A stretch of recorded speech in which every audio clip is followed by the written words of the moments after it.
देवां कंसचाणूरमर्दनं देवकी परमानन्दं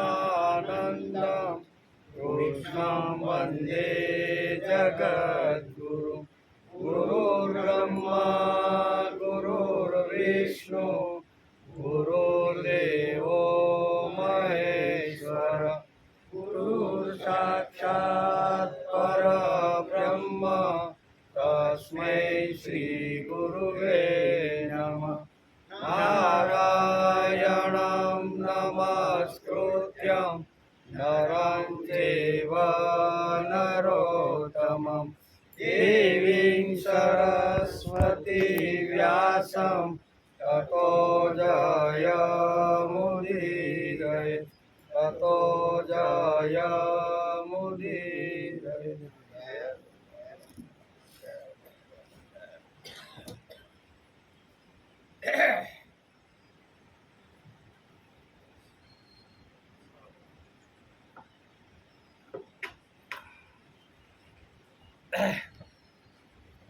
गेयं गीता नाम सहस्रं गेयं श्रीपतिरूपमजस्रं गेयं सज्जनसङ्गे चितं देयं दीनजनाय च वितं भज गोविन्दं भज गोविन्दं भज गोविन्दं मूढमते प्राप्ते सन्निहिते मरणे नहि नहि रक्षति डुङ्कुस्करणे। गेयं गीता नाम सहस्त्र गेयं श्रीपति रूपमजस्र। એનો અર્થ થાય છે ભગવદ્ ગીતા અને વિષ્ણુ સહસ્ત્ર નામમાં આપેલા ભગવાનના હજારો નામો હંમેશા ગાવા। બરાબર, સમય મળે ત્યારે શું કરવાનું? વિષ્ણુ સહસ્ત્ર નામની અંદર ભગવાનના 1000 નામ છે, એ 1000 નામનો જ્યારે જ્યારે ટાઈમ મળે ત્યારે ગાવા। પછી કીધું શ્રીપતિ રૂપમ જસ્રમ, એટલે લક્ષ્મીપતિ નારાયણ ભગવાનના રૂપનું દરરોજ ધ્યાન ધરવું। લક્ષ્મીપતિ નારાયણ જે છે એનું રોજ ધ્યાન ધરવું। પછી કે નેયમ સજ્જન સંગે ચિત્તે દેયમ દીન જનાય ચ વિત્તમ। એનો અર્થ થાય છે કે સજ્જનોના સંગમાં દરરોજ રહેવું। શું કીધું? રોજ જે સજ્જનો હોય, સત્પુરુષો હોય, જ્યાં સંગ સારા લોકોનો થતો હોય એ સત્સંગમાં રોજ ચિત્તને રોકવું, બીજા આડોહળું ચિત્તને મનને જવા દેવું નહીં એમ કે। એટલે લખ્યું એટલે કે નેયમ સજ્જન સંગે ચિત્ત, ચિત્તને હંમેશા સજ્જનોની સાથે અથવા વાર્તાલાપમાં રોકવું એમ।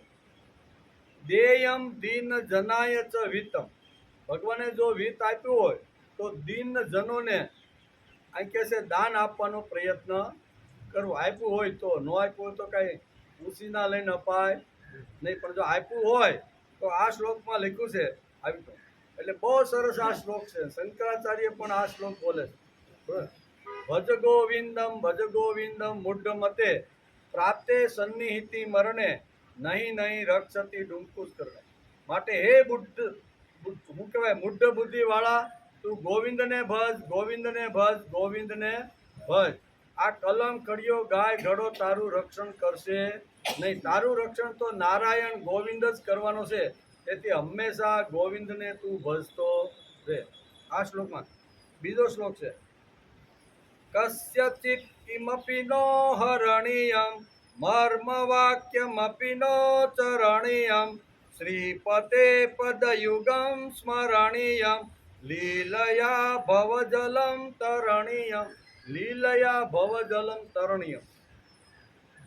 કસ્યચિત કિમપી નો હરણીયમ, એનો અર્થ થાય છે કોઈનું કશું કંઈ પણ કહ્યા વગર લેવું નહીં। કસ્યચિત કિમપનો હરણી, હરણ એટલે લેવું એમ, કોઈને કીધા વગર એની વસ્તુ ઉપાડવી નહીં। બીજો શબ્દ છે મર્મ વાક્ય મપીનો ચરણ્યમ, કોઈને મર્મ મહેણું મારવું નહીં. પછી શ્રીપતે પદયુગમ સ્મરણ્ય, લક્ષ્મીપતિ ભગવાનના ચરણ કમલની જોડીનું હંમેશા સ્મરણ કરવું જોઈએ. લીલયા ભવજલમ તરણ્યમ, એનો અર્થ થાય છે કે કે એમ વર્તી સહજ રમતા રમતા ભવસાગરને તરી જવાય. લીલયા ભવજલમ તરલ્યમ, ભગવાનની લીલાનું ગાન કરતા, ભગવાનની લીલાનું સ્મરણ કરતા, રમતા રમતા આ સહજ જે સંસાર છે, ભવસાગર છે, એ તરી જવાય છે. તે ત્યાં લીલાનું મહત્વ પણ આ શ્લોકની અંદર ગાયું છે. સરસ મજાના શ્લોકો વાઘભૂષણની અંદર આ બધા લખેલા છે. આજે શ્રીમદ ભાગવતની શરૂઆત થઈ, એનો 282મો દિવસ. બરાબર, 282 દિવસ પહેલા શ્રીમદ ભાગવતની આપણે શરૂઆત કરી હતી. ગઈકાલે આપણે સ્કંદ 11 અને 11મા અધ્યાય, સ્કંદ પણ 11 અને અધ્યાય પણ 11 ને નમસ્કાર કર્યા. તેમાં આપણે બદ્ધ, મુક્ત અને ભક્તજનોના લક્ષણનો વિચાર કર્યો. બદ્ધ કોને કહેવાય, મુક્ત કોને કહેવાય અને ભક્તના જે લક્ષણો છે એનો પણ આપણે ગઈકાલે વિચાર કર્યો.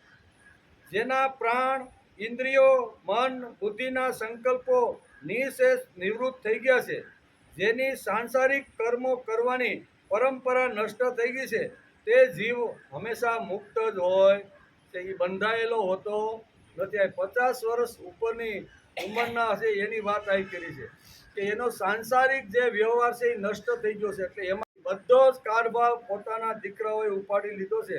આ નિવૃત્ત થયેલો જે જીવ છે એ હંમેશા ભગવાનની લીલાનું શ્રવણ કરે. શ્રવણ એટલે સાંભળવાનું.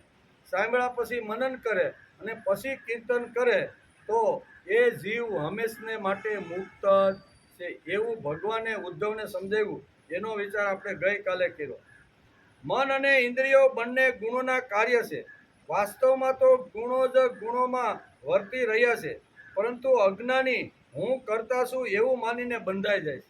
એટલે બદ્ધ અને આવી રીતનો જે નિવૃત્ત છે એના બંને વાતો ભગવાને સમજાવી છે. કંઈ પણ શરીરની અંદર ક્રિયા થાય, કમાય અથવા વિત્ત અથવા કીર્તિ યશ મળે તો એવું જ વિચારે છે કે મારા લીધે ને મેં જ બધું મેળવું છે. આવી ભાષા જેની હોય એને બદ્ધ કહેવામાં આવે છે. અને જેના મન, બુદ્ધિ, ઇન્દ્રિયો બધી નિવૃત્ત થઈ ગઈ છે, બરોબર, અને ભગવાનની લીલામાં જેનું મન પોરવાયેલું છે એને તારે આવી રીતનો નિવૃત્ત માનવો જોઈએ. એટલે બદ્ધ અને મુક્ત બેનું વર્ણન ગઈકાલે જોયું આપણે, એનો ગઈકાલે વિચાર કર્યો. ત્યાર પછી ભક્તિ અને ભક્તોના ગુણોનું વર્ણન ભગવાનને ઉદ્ધવને સમજાવ્યું. ઉદ્ધવના જે કાંઈ પ્રશ્ન હતા એ પ્રશ્નનો જવાબ ભગવાને ઉદ્ધવને આપ્યો. એનો પણ આપણે ગઈકાલે વિચાર કર્યો. સત્સંગ અને ભક્તિ યોગ આ બંને સાધનોનું અનુષ્ઠાન કરવું જોઈએ. બરોબર, આ બંનેનું સત્સંગ છે તેનું, અને અહીંયા કહે છે કે કર્મયોગનું, ભક્તિ યોગ અને કર્મયોગનું બંનેનું અનુષ્ઠાન કરવું જોઈએ. પ્રાય આ બંને સિવાય સંસાર સાગરની પાર થવાતું નથી. એના સિવાય બીજો કોઈ ઉપાય નથી. ભગવાનનો આવી રીતનું જે ભગવાનના કાર્યમાં જે જોડાયેલા જે સજ્જન લોકો છે એની સાથેનો હંમેશા સંગ રાખવો જોઈએ. એનો વિચાર કરીને ગઈકાલે આપણે આ અધ્યાયને આપણે નમસ્કાર કર્યા. આજે આપણે 12મો અધ્યાય, સ્કંદ 11 અને અધ્યાય 12, એમાં આજે આપણે એનો વિચાર કરવાનો છે. એમાં સત્સંગનો મહિમા ભગવાને ઉદ્ધવને સમજાવ્યો છે. એક વિચાર એ છે તથા કર્મ અને કર્મ ત્યાગની વિધિ. આ બે વિષયો આ અધ્યાયમાં વેદવ્યાસે લખ્યા છે અને ભગવાન પોતાના સ્વમુખે ઉદ્ધવને આ વાત સમજાવે છે. તેથી આ આખો જે 11મા અધ્યાયની જે શરૂઆત થઈ ને એ આખો ઉદ્ધવ ગીતા તરીકે પ્રચલિત છે. એટલે એને ઉદ્ધવ ગીતા પણ આપણે કહી શકીએ છીએ. શ્રી ભગવાન ઉવાચ ન રોદયતિ માયોગો ન સાંખ્યમ ધર્મ એવ ચ ન સ્વાધ્યાયસ્તપત્યાગો નેષ્ટપૂતમ ન દક્ષિણા વ્રતાની યચ્ચ છંદાસી તીર્થોના નિયમો યમા યથા યથા વરુંધતે સત્સંગ સર્વસંગ પહોહિમા. બે શ્લોકની અંદર અત્યારે સુંદર મજાનું ભગવાને જ શરૂઆત કરી દીધી છે. ઉદ્ધવના પ્રશ્નની રાહ ભગવાને આ અધ્યાયમાં જોઈ નથી. ભગવાનને કંઈક ઉદ્ધવને આપવાનું છે. ભગવાન પાસે રહેલો જે રત્નોનો ભંડાર ખજાનો છે એ ઉદ્ધવની સામે ખોલવાનો છે. એટલે ઉદ્ધવ જે પ્રશ્ન પૂછે એ જ પહેલાં ભગવાને આ પોતાનો આખો ખજાનો ખોલી અને ઉદ્ધવની સામે આ બે શ્લોકની અંદર મૂકી દીધો છે. અને એ બે શ્લોકની અંદર અહીંયા સત્સંગનું મહત્વ સમજાવ્યું છે. સત્સંગનું મહત્વ બીજું ઘણું બધું સમાજમાં છે. એમાં આમાં તપ છે, સ્વાધ્યાય છે, બરોબર, ધર્મ છે, અધ્યાત્મ છે. આ બધું જે છે એના કરતાં સત્સંગ શ્રેષ્ઠ છે એવું ભાગવતકાર વેદવ્યાસે લખ્યું છે. અને ભગવાન બધું સમજાવે છે. બધું સારું છે, બધું સારું છે, પણ સત્સંગ બધા કરતાં એક વિશેષ આવી રીતનો ગુણ છે એ ભગવાને અહીંયા ઉદ્ધવને સમજાવ્યું છે. આ બે શ્લોકમાં ભગવાન શ્રી કૃષ્ણ ઉદ્ધવને કહે છે કે હે પ્રિય ઉદ્ધવ, સત્સંગનો મહિમા ખૂબ જ અદ્ભુત છે. કેવો? સત્સંગનો મહિમા ખૂબ જ અદ્ભુત છે. આ ખૂબ જ શ્રેષ્ઠ સાધન છે પ્રભુ સુધી પહોંચવાનો. અને ભવસાગર તરી અને નાવડીમાં બેસી અને પ્રભુ વિષ્ણુના ચરણ કમળ સુધી જો પહોંચવાનું હોય ને તો આ જે સાધન સત્સંગ નામનું જે સાધન છે ને એ શ્રેષ્ઠ સાધન છે. એમ ઉદ્ધવને ભગવાન આ પહેલા બે શ્લોકની અંદર અહીંયા સમજાવે છે. મહિમા ખૂબ અદ્ભુત છે. આ ખૂબ જ શ્રેષ્ઠ સાધન છે. મારો ભક્ત જે રીતે સત્સંગ દ્વારા મને પ્રાપ્ત કરી શકે છે એવું બીજું કોઈ સાધન, સત્સંગ સિવાય મને પ્રાપ્ત કરવાના બીજા કોઈ રસ્તા નથી. ઘણા બધા રસ્તા હશે, એ કઠણ હશે, ઘણીવાર અઘરા હશે, ઘણીવાર ચઢાણ બહુ એકદમ ઊંચું ચઢાણ હશે, પણ આ જે સત્સંગનો હું તને જે પ્રભાવ સમજાવું છું એ બધા કરતાં સર્વશ્રેષ્ઠ છે. બધું સારું જ છે, પણ બધા કરતાં શ્રેષ્ઠ જો કોઈને આવી રીતનું આપવાનું હોય તો એ સત્સંગ છે. સત્સંગથી નાવડીમાં પાર કરી અને પ્રત્યેક જીવ મારી સુધી આવી શકે છે. બીજું કોઈ પણ સાધન નથી. આ જે યોગ, સાંખ્ય, ધર્મ, સ્વાધ્યાય, તપ, ત્યાગ, ઈષ્ટપૂર્તિ એટલે યજ્ઞ, યાગ અને કુવા, વાવ વગેરે કરાવવાના પુણ્યકર્મ, દક્ષિણા, વ્રત, યજ્ઞ, વેદોના રહસ્ય મંત્રો, તીર્થ, નિયમ, યમ વગેરે જેટલા પણ સાધનો છે તે બધા સાધનો કરતાં શ્રેષ્ઠ જો કોઈ સાધન હોય તો એ સત્સંગ સાધન. આટલા બધા ભગવાનને પ્રાપ્તિ કરવા માટેના સાધનો અહીંયા ભગવાને ઉદ્ધવને બતાવ્યા. ઘણા બધા તપ છે, યજ્ઞ છે, સ્વાધ્યાય છે, યોગ છે. આ બધી જે સાધનાના જે માર્ગો છે એની અંદર એના કરતાં સર્વશ્રેષ્ઠ કોઈ જો મારી સુધી પહોંચવાનું હોય ને તો એમાં એ સત્સંગ છે. આ સત્સંગનું મહત્વ ભગવાને અહીંયા ઉદ્ધવને સમજાવ્યું છે. એટલે સત્સંગનું કેટલું મહત્વ છે એનો વિચાર આપણે બતાવ્યા, ઘણા બધા બતાવ્યા. યોગ બતાવ્યો, તપ બતાવ્યું, સ્વાધ્યાય બતાવ્યો, પછી અહીંયા યજ્ઞ કાર્ય છે એને પણ બતાવ્યું. તળાવ બાંધવા અથવા વાડી ખોદવી કે યજ્ઞ કરવા આ બધા શ્રેષ્ઠ સાધનો છે. પણ એના કરતાં શ્રેષ્ઠ સાધનોમાં બધા કરતાં ઉત્કૃષ્ટ જો કોઈ સાધન હોય ને તો એ સત્સંગ સાધન છે. આ સાધન વગર કોઈ મારી સુધી આવી શકતો નથી. આટલું શ્રેષ્ઠ અહીંયા ભગવાન સત્સંગનો મહિમા સમજાવતા કહે છે. હે નિષ્પાપ ઉદ્ધવ, પ્રત્યેક યુગમાં સત્સંગ દ્વારા જ દૈત્ય, રાક્ષસ, પશુ, પક્ષી, ગંધર્વ, અપ્સરા, નાગ, સિદ્ધ, સારણ, ગુહ્યક અને વિદ્યાધરોને મારી પ્રાપ્તિ થઈ ગઈ. પછી ત્રેતાયુગ હોય, દ્વાપર યુગ હોય, સત્યયુગ હોય કે કલયુગ હોય, પણ સત્સંગના માધ્યમથી આ બધા જે જીવો છે એ બધા જીવોને મારી પ્રાપ્તિ થઈ ગઈ છે. સત્સંગનું કેટલું મહત્વ છે એ ભાગવતકાર વેદવ્યાસ લખે છે અને ભગવાન અત્યારે ઉદ્ધવને આ પ્રમાણે સમજાવે છે. વિદ્યાધરોને પણ મારી પ્રાપ્તિ થઈ છે. મનુષ્યમાં વૈશ્ય, શૂદ્ર, સ્ત્રી અને અન્યજન વગેરે રજોગુણી તમોગુણી પ્રકૃતિના અનેક જીવોએ મારું પરમ પદ પ્રાપ્ત કર્યું છે. વૃતાસુર, પ્રહલાદ, વૃષપર્વા, બલિરાજા, બાણાસુર, મયદાનવ, વિભીક્ષણ, સુગ્રીવ, હનુમાન, જાંબવન, ગજેન્દ્ર, જટાયુ, તુલાધર નામનો વેશ્ય, ધર્મ વ્યાઘ્ર, પછી કુબજા, વ્રજની ગોપીઓ, યજ્ઞ પત્નીઓ, બ્રાહ્મણની યજ્ઞ પત્નીઓ, બીજા લોકો પણ સત્સંગના પ્રભાવથી મને જ પ્રાપ્ત થયા છે. મને પ્રાપ્ત થયાનું લિસ્ટ અહીંયા ભાગવતકારે લખ્યું છે કે સત્સંગથી કોણ કોને ભગવાનની પાસે કેવી રીતના પહોંચી ગયા છે એ વેદ વ્યાસે ભાગવતની અંદર લખ્યું છે. અને ભગવાન સ્વમુખે ઉદ્ધવને કહે છે કે આટલા બધા છે. આ તો મેં તને ખાલી સેમ્પલના નામ આપ્યા. આવા તો હજારો નામો છે કે જે સત્સંગ દ્વારા મને પ્રાપ્ત કરી લીધા છે. એટલે સત્સંગનું ખૂબ જ મહત્વ અહીંયા એકાદશા સ્કંદના 12મા અધ્યાયની અંદર અહીંયા ભગવાને ઉદ્ધવના પ્રશ્નની રાહ ન જોતા સીધો જ ભગવાને અહીંયા સત્સંગનો મહિમા ઉદ્ધવને સમજાવવાનો પ્રયત્ન કર્યો છે. સમજાવવાનો ઉદ્ધવને છે, પણ કળિયુગના માનવી માટે, આપણા માટે જ આ બધી વાતો છે એવું આપણને લાગે છે. આપણા માટે જ ઘણીવાર અહીંયા ઉદ્ધવ પ્રશ્ન પૂછતા હોય ને એવું આપણને લાગે છે. પછી આગળ કહે છે તે લોકોને ન તો વેદોનો સ્વાધ્યાય કર્યો હતો. આ જે મેં તને લિસ્ટ આપ્યું ને, કયું આ બધા વિભીષણ છે, સુગ્રીવ છે, હનુમાન છે, જાંબવન, ગજેન્દ્ર, જટાયુ, જે કાંઈ સબરી છે, આ બધાના નામ અહીંયા વેદવ્યાસે ભાગવતની અંદર લખ્યા છે. આ બધા જે લોકો છે તે બધા લોકોએ કાંઈ વેદનો અભ્યાસ કર્યો નથી. સબરી ક્યાં વેદનો અભ્યાસ કરવા ગઈ હતી? આ લોકોએ વેદનો અભ્યાસ કર્યો નથી. તુલાધર નામનો જે વેશ્ય છે એણે પણ આવી રીતના વેદનો અભ્યાસ કર્યો નથી. પણ આ બધા જ મારી પાસે પહોંચી ગયા છે. એનું કારણ વેદનો અભ્યાસ નથી કર્યો, સ્વાધ્યાય નથી કર્યો, તપ નથી કર્યો, યજ્ઞ યાગ નથી કર્યું, પણ છતાંય એ બધા મને પ્રાપ્ત થયા છે. એનું કારણ એ બધા સત્સંગની અંદર મશગુલ હતા. સત્સંગનો અર્થ પહેલા આપણે સમજી લેવો જોઈએ.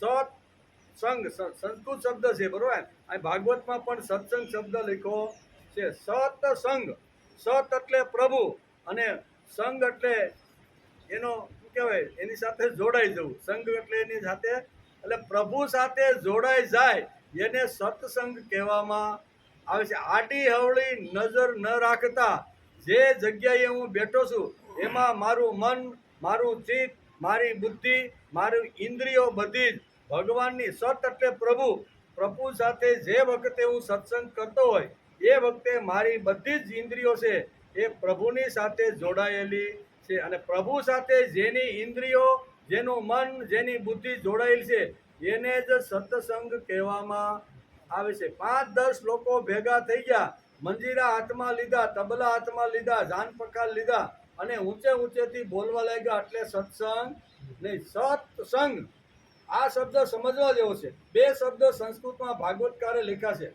સત એટલે પ્રભુ સિવાય બીજું કોઈનું ચિંતન ને આડા હવળી નજર ન જતા મારું મન પ્રભુની અંદર લીન થઈ જાય એવી સ્થિતિ જ્યારે ઊભી થાય છે અને ભગવાનની સાથે મારો સંગ થઈ જાય છે તો એને ખરો સત્સંગ કહેવામાં આવે છે. બાકી બધી કથા હોય, વાર્તા હોય, કીર્તન હોય, સ્વાધ્યાય હોય, અધ્યયન હોય, અભ્યાસ હોય, એ બધું કહી શકાય. એને શું કહેવાય કે અમે આમાં કથામાં ગયા હતા, કીર્તનમાં ગયા હતા, સ્વાધ્યાયમાં ગયા હતા. સ્વાધ્યાય કરતાં પણ ટોચની જો ભૂમિકા હોય ને તો એ ભૂમિકા સત્સંગની છે. કારણ કે પહેલા સ્વાધ્યાય કરવો પડે, કથા વાર્તા કીર્તનમાંથી એમાંથી પસાર થઈ અને અંતે જે માણસ જાય છે એ સત્સંગ સુધી પહોંચે છે. સત એટલે પ્રભુ સિવાય બીજે એનું કોઈ જગ્યાએ મન ધ્યાન લાગતું એટલે સત્સંગનો અર્થ આપણે સમજી લેવો જોઈએ. આરતી, પ્રસાદ અને પ્રભુ દર્શન ખાલી સત્સંગ નથી. ઘણીવાર એમ ક્યાં ગયા હતા બાપા? તો કે સત્સંગમાં ગયા હતા. શું હતું? તો કે ત્યાં તો જાન પકલ હતા, આમ હતું તેમ હતું, 2 કલાક ધૂમ થઈ, કીર્તન ત્યાં થોડું ઘણું આમ તેમ થયું અને પછી પ્રસાદ લઈને અમે છૂટા. આને સત્સંગ કહેવામાં આવતો. એને કથા કહેવાય, વાર્તા કહેવાય, કીર્તન કહેવાય, આખ્યાન કહેવાય, વ્યાખ્યાન કહેવાય, સ્વાધ્યાય કહેવાય, બરોબર ને? અથવા અભ્યાસ વૃત્તિથી અમે બેઠા, એ બધી ભાષા એના માટે બોલી શકાય. પણ સત્સંગ તો એ ઊંચામાં ઊંચી ક્વોલિટી છે. તેથી ભગવાને અહીંયા કીધું કે જે બધા સાધનો મેં તને જે કીધા ને, સ્વાધ્યાય છે, તપ છે, જ્ઞાન છે, વૈરાગ્ય છે, આ બધું જે ક્વોલિટી છે, યજ્ઞ છે, આ બધી ક્વોલિટી કરતા આ સત્સંગનો મહિમા વધારે છે. એનું કારણ છે ત્યારે એને સત્સંગ કહેવામાં આવે છે. બધાને સત્સંગ કહેવામાં આવતો નથી, પણ આજે આટલો મોટો ભગવાને ઉદ્ધવને જે સત્સંગ જે શબ્દ સંભળાવ્યો છે ને, એ આજે સમાજમાં એટલો આપણે લીસો કરી નાખ્યો. બે ચાર જણા ભેગા થાય ને ધૂન કીર્તન કરે એટલે પછી પાછા પૂછીએ ક્યાં ગયા હતા, તો કે સત્સંગમાં ગયા હતા. કઈ સત્સંગને આપણે એટલો બધો લીસો કરી નાખ્યો છે કે આજે આને સત્સંગ કેવો કે કેમ એ ઘણીવાર વિચાર કરવો પડે. તેથી સત્સંગનો મહિમા ભગવાન પોતાના જ મુખમાંથી કહે છે. આટલું મહત્વ જો ભગવાન આપતા હોય તો આ શબ્દનો કંઈક ખૂબ જ મોટો ગર્ભ અર્થ હોવો જોઈએ. તેથી અહીં કહે છે, બહુ સરસ ભગવાન અહીં કહે છે, તેનાદિત શૃણી ગણા નોપાસિત મહાત્મના અવ્રતા તપ્ત સત સતસંગ મામુપાગતા. સત્સંગ મામુપાગતા. બહુ સરસ ભાગવતકારે આ શબ્દ અહીંયા એકાદશા સ્કંદના 12મા અધ્યાયની અંદર મૂકી દીધો છે. સત્સંગનું ખૂબ જ મહત્વ સમજાવ્યું છે. તે લોકોને ન તો વેદોનો અભ્યાસ કર્યો. મેં તને જે આખું લિસ્ટ આપ્યું ને બધું, એ લોકો ક્યાંય વેદોનો અભ્યાસ કરવા ગયા નહોતા. ન તો તેમણે કોઈ વેદોનો સ્વાધ્યાય કે અધ્યાય કર્યો, ન તો વિધિપૂર્વક મહાપુરુષની ઉપાસના કરી, ન તો એણે કોઈ ઉપાસના સાધના કે બીજું કાંઈ કર્યું. એ જ રીતે તેમણે કોઈ વ્રત કર્યું નહીં, તપ કર્યું ન હતું. બસ માત્ર સત્સંગના પ્રભાવથી તે મને બધા પ્રાપ્ત થઈ ગયા. એણે વ્રત નહોતું કર્યું, તપ નહોતું કર્યું, સ્વાધ્યાય નહોતો કર્યો, આવી રીતનું કંઈ જ પણ કર્યું નહોતું, અને ખાલી સત્સંગથી આ બધા તુલાધરથી માનીને પ્રહલાદ, વૃષપર્વા, બલિરાજા, બાણાસુર, પછી મયદાનવ, વિભીષણ, સુગ્રીવ, હનુમાનજી, આ બધા જે મહાપુરુષો છે ને, એ કોઈ આવડો મોટો અભ્યાસ કરવા માટે ગયા નહોતા.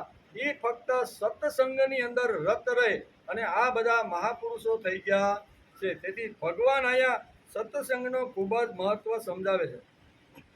ભગવાન આગળ કહે છે, તે લોકો એ ન તો વેદોનો સ્વાધ્યાય કર્યો હતો કે ન વિધિપૂર્વક મહાપુરુષની ઉપાસના કરી હતી, છતાં બ્રહ્મ તત્વને આ બધા જીવો પામી અને આ બધા મારી સુધી આવી ગયા છે, એવું ભાગવતકાર કહે છે.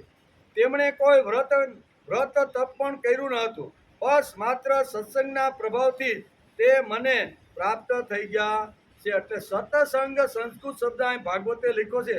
એનો અર્થ આપણા મગજમાં તો ફિટ હોવો જોઈએ. 4 જણા ભેગા થઈ ગયા, મંજીરા હાથમાં લીધા, 1 કલાક ધૂન કીર્તન કર્યું, પ્રસાદ લઈને છૂટા પડ્યા, એટલે સત્સંગ નહીં. ભલે એમાં બેઠા હોય પણ અડધો કલાક બેઠા પછી બધાનું મન ભગવાનની સાથે જોડાઈ જતું હોય તો એને સત્સંગ કહેવામાં આવે છે. પણ આપણે બીડી હાલતી હોય ને ચાય હાલતો હોય, રસ્તાની અંદર કલાક 1.5 કલાક ઇન્ટરવેલ પડે એટલે એમાં બધું હાલે, આને સત્સંગ કહેવામાં આવતો નથી. સત્સંગ ખૂબ જ મોટો દિવ્ય અને પવિત્ર શબ્દ છે, અને પવિત્ર શબ્દ હોય તો જ ભગવાન અહીંયા આટલું મોટું મહત્વ સત્સંગને આપે છે. અને ભગવાનના જ વિંદમાંથી આ વાણી નીકળે છે.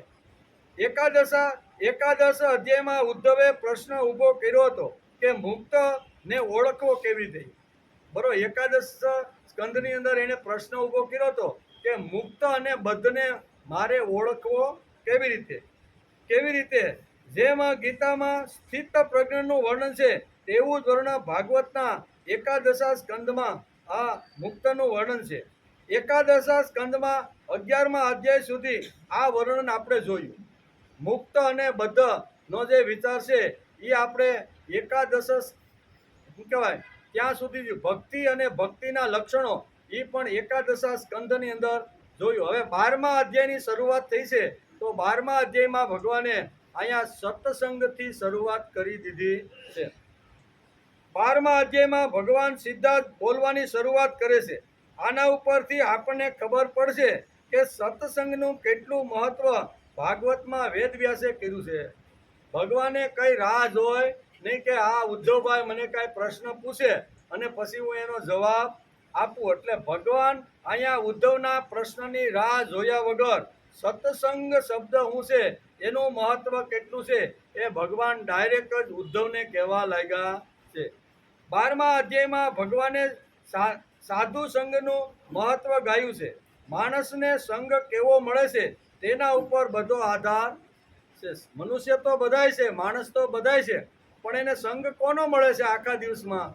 એ સંઘ ઉપરથી નક્કી થાય છે કે આ બદ્ધ છે કે મુક્ત છે. એના ઉપરથી કોની સાથે હરે છે, કોની સાથે બેસે છે, કોની સાથે ઉઠે છે, કોની વાત સાંભળે છે, એના ઉપરથી માણસ નક્કી થાય છે કે આ માણસ કેવી રીતનો છે. તેથી સંઘ કોનો કરવો એ ખૂબ જ અગત્યનું અને મહત્વનું છે. સર્વસામાન્ય જીવનને વળાંક આપવા માટે પણ સંઘ જોઈએ. સંઘ હારા માણસનો હોય, વળાંક આપવો હોય, કોઈ આડે હવળે રસ્તે જો ચડી ગયો હોય અને જો એને સીધે રસ્તે લાવવાનો હોય તો સજ્જન માણસોનો સંઘ એને ફરીથી થાય તો દુર્જન માણસ પણ પાછો સારો થઈ શકે છે. એવા તો હજારો ઉદાહરણો આપણા શાસ્ત્રની અંદર આવા આપેલા છે. સર્વસામાન્ય જીવને વળાંક આપવા માટે પણ સંઘ જોઈએ. જીવન વિકાસ સાધો હોય તો પણ સત્સંગ જોઈએ. આ પ્રાથમિક સંઘ છે, એ પ્રાથમિક સંઘ છે.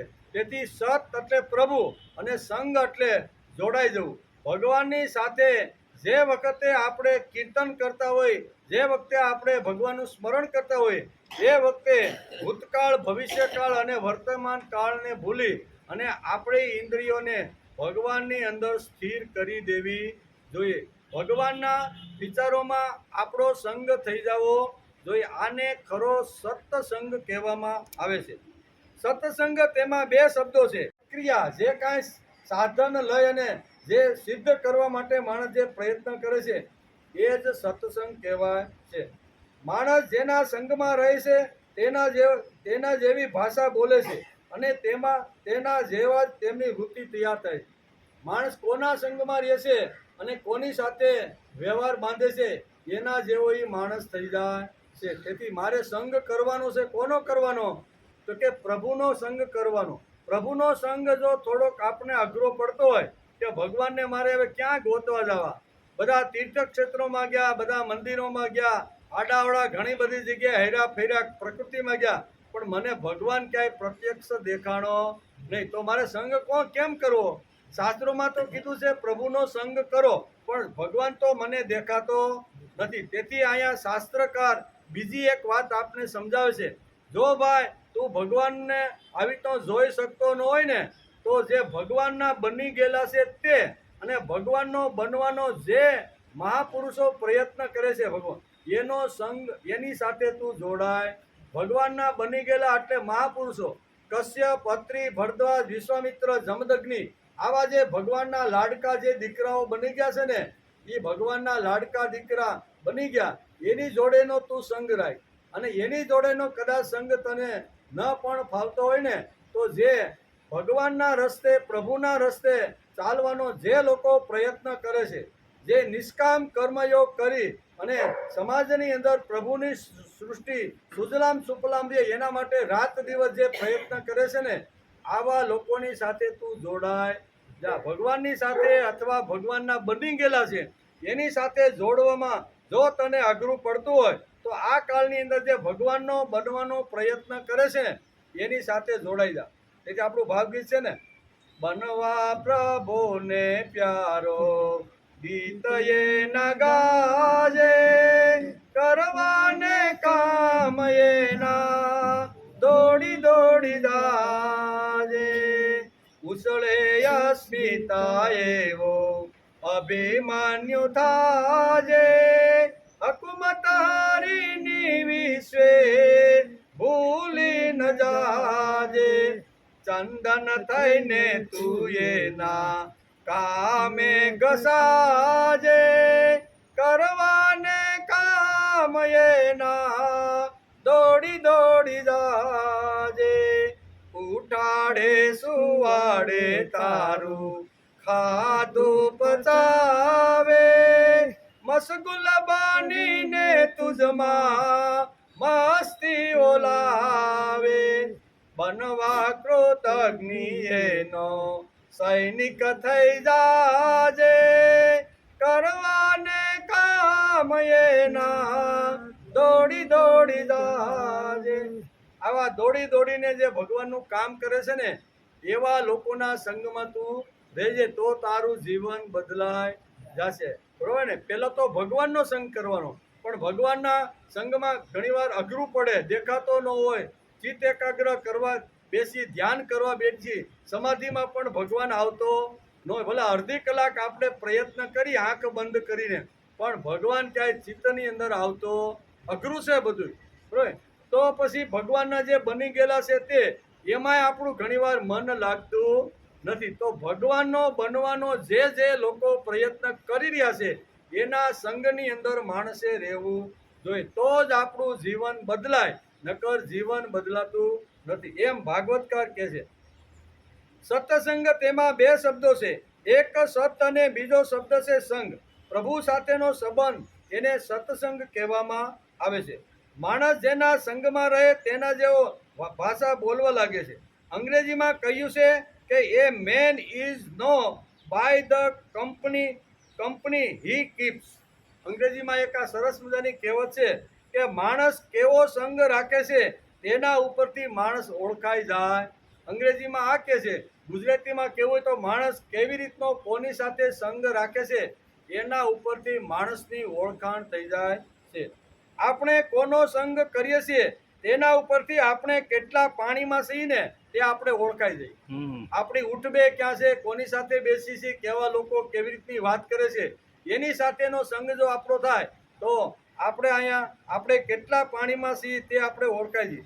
વાલિયો બ્રાહ્મણ હતો પણ લૂંટારો અને કોળીના સંઘની અંદર રહ્યો. કેવો બહુ સરસ આ દ્રષ્ટાંત આપે છે કે વાલિયા સુમતિ નામના જે બ્રાહ્મણ છે ને એ બ્રાહ્મણ કુળની અંદર વાલિયાનો જન્મ થયો હતો, પણ વાલિયાનો જે સંઘ છે ને એ કોળી અને લૂંટારા જંગલમાં જે લૂંટ ચલાવતા હતા એવા લોકોની સાથે બ્રાહ્મણ પુત્ર હોવા છતાં આવા લોકોની સાથે એનો સંગ થયો. સંગ થયો તો પરિણામ શું આવ્યું? લોકો એને જ વાલીઓ કોળી કહેવા લાગ્યા. કેવું હતો બ્રાહ્મણ પણ લૂંટારાની સાથે આવા કોળી લોકો જે સમાજની અંદર જે લૂંટફાટ કરી અને સમાજને આવી રીતના કરતા હતા એવા લોકોની સાથે આ સુમિત નામનો જે બ્રાહ્મણ હતો એનો દીકરો જે વાલીઓ હતો ને એ એની જોડે ભળી ગયો. બ્રાહ્મણ હોવા છતાં પિતા જ્ઞાની અને આટલા મોટા વેદ અધ્યયન કરવાવાળા પિતા હોવા છતાં પોતાનો પુત્ર જો કોઈ ખરાબ લોકોના સંગમાં આવી જાય તો એને એનું જ નામ મળી જાય છે. નકર હતો બ્રાહ્મણ પણ આજે લોકો શું કહે છે? વાલિયો કોળી. કેવો વાલિયો કોળી હતો અને આવી રીતનો એ બની ગયો. પણ આપણે ઊંડા અભ્યાસ કરતા જ નથી. વાલ્મીકી રામાયણનો જ્યારે આપણે અભ્યાસ કરતા હતા ત્યારે આ વાલિયાનું ચરિત્ર આપણે સમજવાનો પ્રયત્ન કર્યો. સુમિત નામનો બ્રાહ્મણ, તેજસ્વી બ્રાહ્મણ, એનો પુત્ર પણ આવા ઘરની અંદર પણ આવી રીતના ન રહેતા બહારના લોકો, ખરાબ લોકોની સાથે એને સંગ જોડી દીધો. તો કેવી અધોગતિ થઈ છે એ આપણે ઘણીવાર જોતા હોય છે. અને પછી ઘણા વર્ષો પછી નારદજી સાથે સંગ. આ બધાને માર્યા, બધું ધન લૂંટી અને ઘરમાં આવીને બધા છોકરાને ખવડાવે, પીવડાવે, મોટા કરે, બધું કરે. બરોબર? અને પછી આવા સમયની અંદર અહીંયા શાસ્ત્રકારો કહે છે કે નારદજીનો અહીંયા જંગલની અંદર, વનની અંદર જ્યાં કોળીનો લૂંટારાનો જે સમૂહ હતો એ સમૂહની અંદર વાલિયો પણ આવી રીતનો ભળી ગયો હતો. પણ એક દિવસ આ વાલિયાને અહીંયા નારદજીનો સંગ થયો એવું આપણે ઘણીવાર વાંચતા હોઈએ છીએ.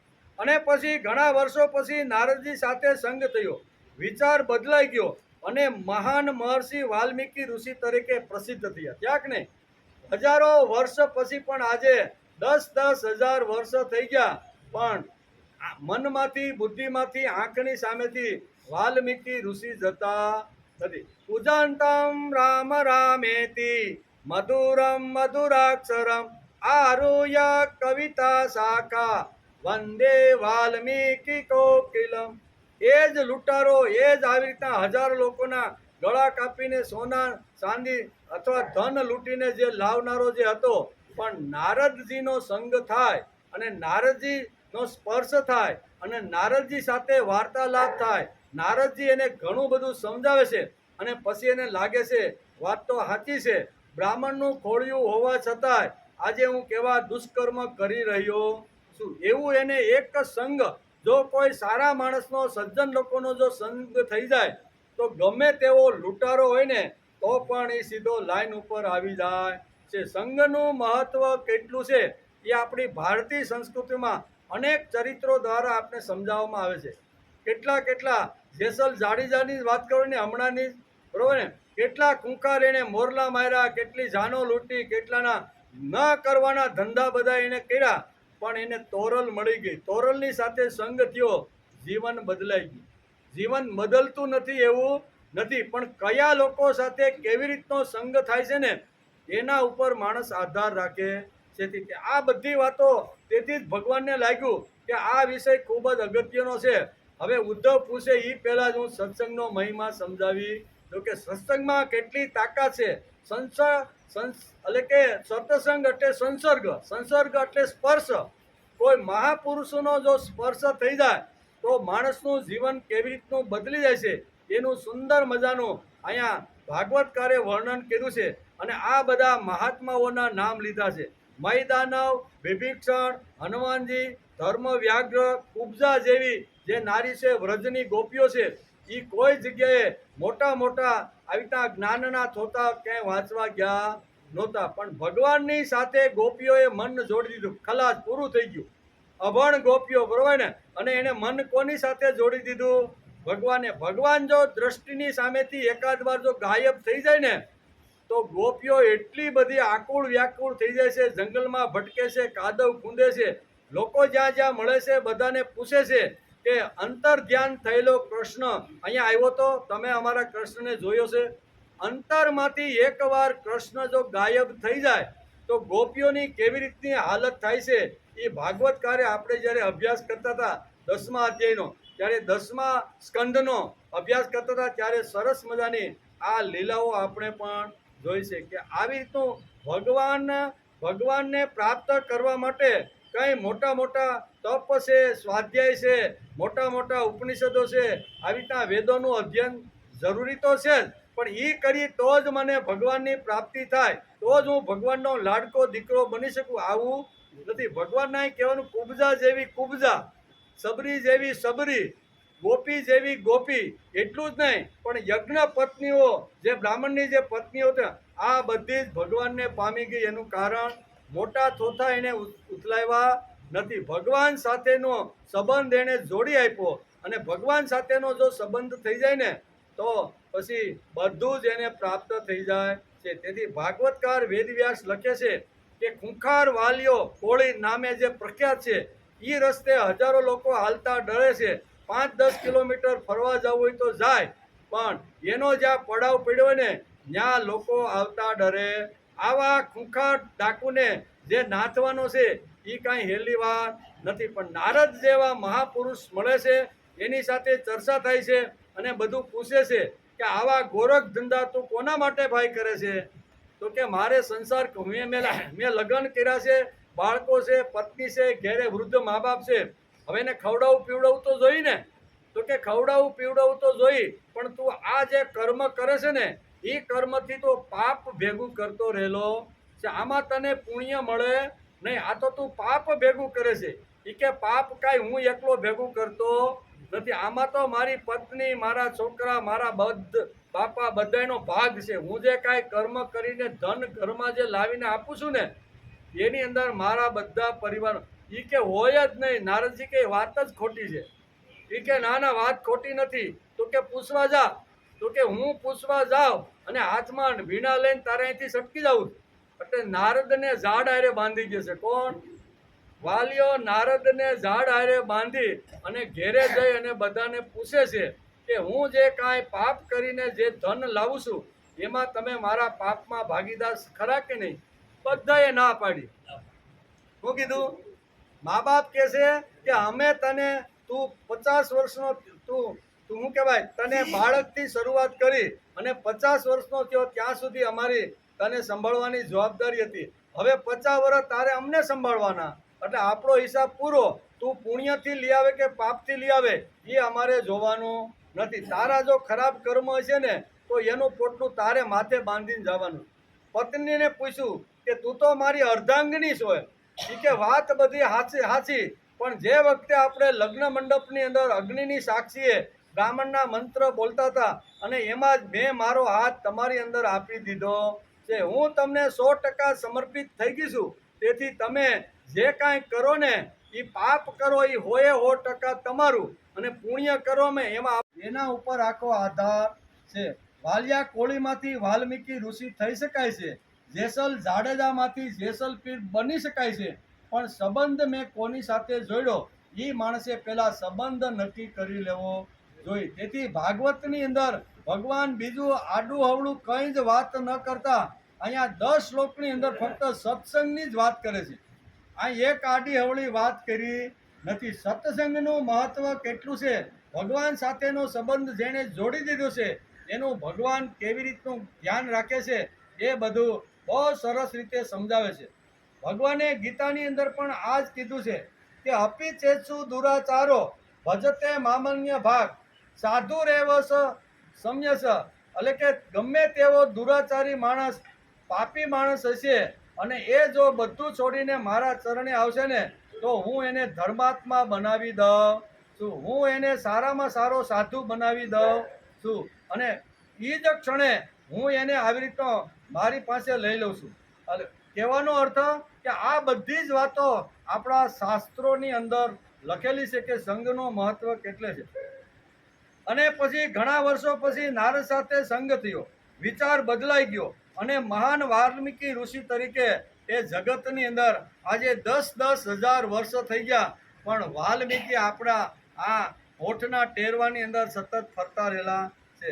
જેસલ જાડેજાનો પ્રથમ સંગ લૂંટનો હતો, સાથે તોરલ સાથેનો સંગ થયો, એનું આખું જીવન બદલાઈ ગયું.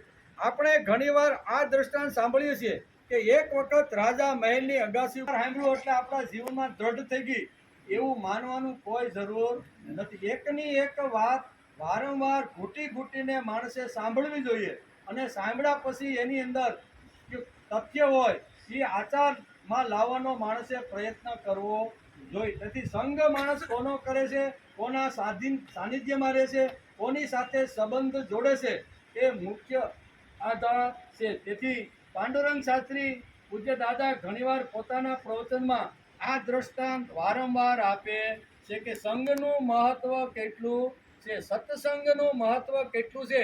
એમ પાંડુરંગ શાસ્ત્રી પોતાના પ્રવચનમાં વારંવાર આ દ્રષ્ટાંત આપે છે. આપણે પણ ઘણીવાર આ દ્રષ્ટાંત આપણે સાંભળ્યું છે, પણ વારંવાર એક સારો વિચાર જો ઘૂંટીને જો આપણે વાગોળવામાં આવે ને તો એ વિચાર આપણા જીવનમાં સ્થિર થઈ જાય છે. જેમ ગાય છે એ લીલું ઘાસ ખાય, પીળું ઘાસ ખાય, સૂકો આવી રીતનું બધું જ ખાય છે, પણ વાગોળી અને એ શું કહેવાય લીલા ઘાસમાંથી સફેદ દૂધ બનાવે કે નથી બનાવતી. ખાઈ લીધા પછી એને વાગોળવું જોઈએ અને વાગોળો તો જ એ ઘાસમાંથી દૂધ નિર્માણ થાય છે. એમ અહીંયા કોઈ પણ સારો વિચાર હોય, કોઈ પણ સારું દૃષ્ટાંત હોય ને તો એને વારંવાર વાગોળવું જોઈએ. તો એ દૃષ્ટાંત સાંભળ્યા પછી માણસના જીવનમાં લાગે કે મારે પણ આવી રીતનું બનવું જોઈએ. એટલે કે આપણે ઘણીવાર આ દ્રષ્ટાંત સાંભળીએ છીએ. એક વખત રાજા મહેલની અગાસી ઉપર બેઠા હતા, એટલામાં ત્યાં એક પોપટ આવ્યો અને સતત ગાળો બોલવા લાગ્યો. આ સાંભળીને રાજાને આશ્ચર્ય થયું.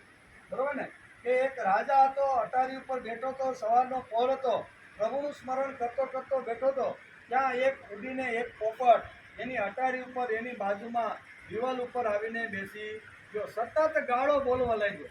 રાજા તો એકદમ આશ્ચર્યમાં પડી ગયા કે આ એક પક્ષી છે અને એ કેટલી બધી ગાળો બોલે છે. આપણે તો આટલી ગાળો, આપણે તો 2-5 ગાળ તો માંડ આવે તો આપણું પૂરું થઈ જાય, પણ આ તો કેટલી બધી ગાળો બોલે છે અને એક ધારો આ ગાળો 5-10 મિનિટ બોલતો રહે. સતત ગાળો બોલવી. રાજા તો ચકિત થઈ ગયો, રાજા તો આશ્ચર્યચકિત એટલા માટે થયો કે આને 25-30 ગાળો તો એક ધારી બોલવાની ચાલુ કરી દીધી. આ ગાળો ક્યાંથી શીખાયું હોય છે, આ ગાળો બોલીને આ કેટલું અધપતનના માર્ગે જાય છે, આવું રાજા આશ્ચર્ય શક્તિને વિચારવા લાગ્યા. આપણને ઘણીવાર પ્રશ્ન થાય છે કે જે માણસ સૌ પ્રથમ ગાળનું સંશોધન કર્યું છે, ગાળ બોલ્યો છે, એ કેટલો મોટો મહાન છે. જેણે ગાળની શોધ કરી છે એ માણસ ખૂબ જ મોટો છે. કારણ કે જે વખતે માણસને ક્રોધ ચડતો છે અને હાથમાં ભાલું હથિયાર કે તલવાર લઈ અને જેના ઉપર ક્રોધ ચડ્યો છે એનું ગળું કાપવા માટે માણસ તૈયાર થઈ ગયો છે. કારણ કે એના બારામાં ગમે તેમ આમ તેમ આવી રીતની ગાળ બોલ્યો છે અને એ વખતે આવી રીતનો માણસ આવી રીતનો તૈયાર થઈ જાય. અને એ વખતે જો માણસ બે ચાર જો ગાળો એને આપી દે તો એનો ક્રોધ શાંત થઈ જાય છે. માણસ મૃત્યુના મુખમાંથી બચી જાય છે. એટલે કે આપણને ઘણીવાર પ્રશ્ન થાય છે કે જે માણસ સૌ પ્રથમ ગાળ બોલ્યો છે તે કેટલો મહાન અહિંસક હશે. ખૂબ જ એણે સંશોધન સારું કર્યું છે. માણસને જ્યારે ગુસ્સો આવે ત્યારે તે બીજાને મારવા દોડે અને અને દંડો ઉપાડે અને મારી નાખે. તે માણસે મારવાના બદલે ગાળ ભાંડીને તેને ક્રોધ શાંત કરી દીધો. આ કાંઈ બહુ સામાન્ય વસ્તુથી બહુ મોટી વાત છે. જે ગાળની જે વખતે શોધ થઈ નહીં હોય અને એ વખતે માણસને ક્રોધ ચડે તો દંડો લઈને એને મારવા માટે એનું ગળું પણ કાપી નાખે. અને એ વખતે જેને ગાળનું સંશોધન કર્યું છે એ કેટલો મોટો માણસ છે. બે પાંચ ગાળો એને ઠપકારી દે એટલે એનો ક્રોધ શાંત થઈ જાય. માણસ સામેનો માણસ મૃત્યુમાંથી બચી જાય છે. જેના ઉપર તેને ગુસ્સો આવ્યો છે તે પણ બચી ગયો છે. આવી રીતે ગાળ આપીને મારામારી કેટલી જોવો ને તો આપણે એમ થાય કે હમણાં જ એકાબીજાના ખૂન થઈ જાય એવી મોટી બધી ગાળો બોલતા હોય છે. પણ એકાબીજા ગાળો દઈને 5-10 મિનિટમાં બધા શાંત પડી જાય છે. ગાળ કેટલું સરસ કામ કરે છે. માથા કાપવા સુધીની જ્યાં વાત આવે છે ત્યાં ગાળોથી આ કામ પતી જાય છે. રાજા આચાર્ય થકી એટલે થઈને પોપટ આ પોપટ ક્યાં આવે છે. આવ્યા પછી એ સરસ મજાનું કહે છે કે રાજા આચાર્ય શક્તિ થઈ ગયા. તે પોપટની ગાળો સાંભળતો હતો. થોડી વારમાં તે પોપટ ઉડી ગયો અને બીજો પોપટ ત્યાં આવીને બેસી ગયો. તે પોપટ તો બાદરાયણના સૂત્રો અને પતંજલિ યોગદર્શનના સૂત્રો બોલતો હતો.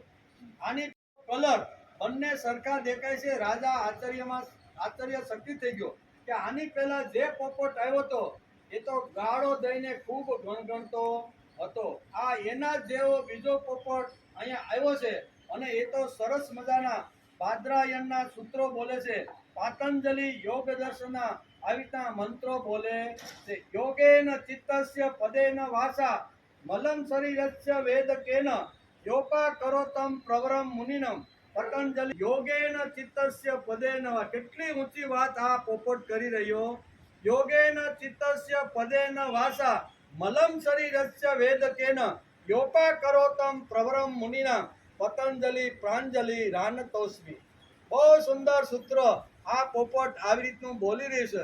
રાજા આચાર્ય ચકિત થઈ ગયો કે આની પહેલાનો પોપટ ગાળો આપીને ગણગણતો હતો અને આ પોપટ તો બાદરાયણ અને પાતંજલિના સરસ મજાના આવી રીતના રામ રક્ષાના સ્તોત્રના પણ આવી રીતનું ગાન કરતો રહેલો છે. ચરિતમ રઘુનાથસ્ય શતકોટી પ્રવિસ્તરમ એક એકમ અક્ષરમ પુષા મહાપાતક નાશનમ.